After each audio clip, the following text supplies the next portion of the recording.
Let's talk about these two new Versaces. We have the new Crystal Noir Parfum and the Bright Crystal Parfum. These just came out in 2024. I've been testing them out and I have thoughts. Always start with the good news first, right?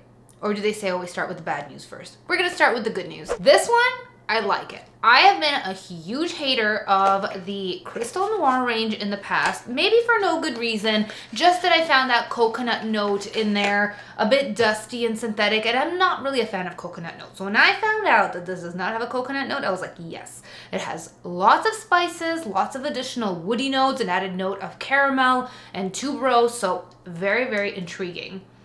Now, first sniff, there is a slight tiny similarity out of the bottle to Gris Charnel. Yes, it is really mild. The similarity, like you barely catch a whiff of it. But there is some like milky kind of spiciness. I'm sure this still has cardamom. It doesn't list cardamom anymore, it just lists spices, but I'm sure the cardamom's still in there. I smell it. On the skin, it's so beautiful. Even my hubby, who does not like this type of scent profile, like he doesn't like sandalwood, he doesn't like that kind of like milky woody vibe, he was like, that fragrance that you are wearing in the air, he says, it smells amazing. But then he sniffed it like right on my arm. He goes, up close it's not as good. He goes, up close it smells a bit synthetic. But in the air, it smells so good. This is the kind of fragrance that the cloud is amazing. And the performance on this is actually really good. Even though I stopped smelling it on myself, others can still smell it. So 8 hours at least. I do like to respray so that I can smell myself some more. So I respray once in a day with this one. And as soon as I got it, I wore it like 3 days back to back because I was just like, I was so excited about it. This is the best of the Crystal Noir range. If I had to recommend one, it would be the Parfum. It is the most complex and it doesn't have any like weird synthetic notes. I love that they've omitted the coconut and they've added akigala wood, which is like this really clean smelling, almost like shampoo-y type of wood. It's very dominant in Mugler Cologne Run Free. That kind of like clean, crisp, woody scent is amazing.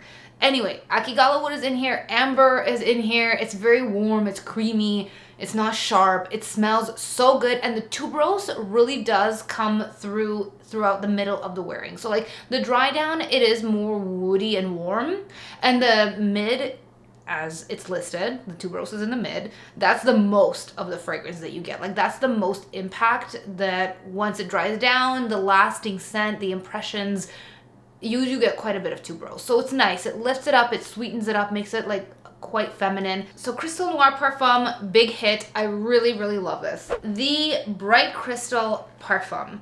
They have added a lot of synthetic notes in here. Let me read them out to you. This looks like a medical prescription. Helvetlide, norlimbanol. Like that just sounds like a medication. And then, of course, Ambrox Super. So they've added red fruits. They've added caramel as well. I think this new range, they're bringing the caramel.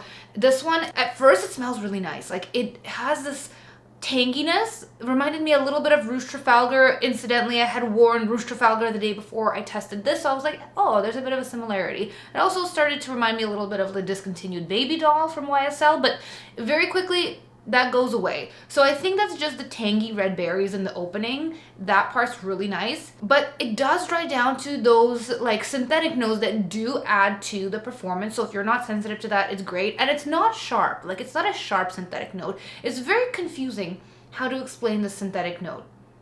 I would rather it wasn't there. I don't know. It almost intensifies it a little bit too much. It makes it a bit more rough around the edges. And my favorite from the Bright Crystal range is actually just the original. The Absolute is not my favorite.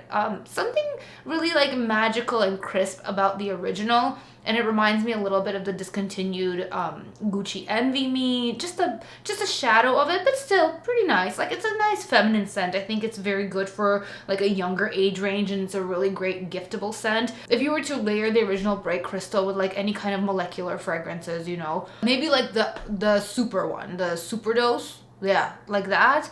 Or the molecule ones, you know, if you layered Versace Bright Crystal with those, you would get probably a similar effect to this.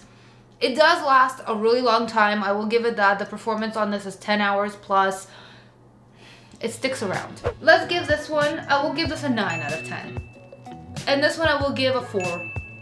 Yeah, I would give it a 4. But this one is amazing. So like definitely if you like the Crystal Noir range, or if you were even like intrigued by Gris Charnel kind of scent, but you wanted to be like way more feminine, I feel like this would satisfy that type of, you know, olfactive journey for you. Check those out. They have them on Fragrance Buy right now, and it's 10% off with the code VERHER10 until the end of the month. I hope you guys enjoyed this quick review of both of these new Versace releases, and I will see you in the next video. Thanks for watching. Bye.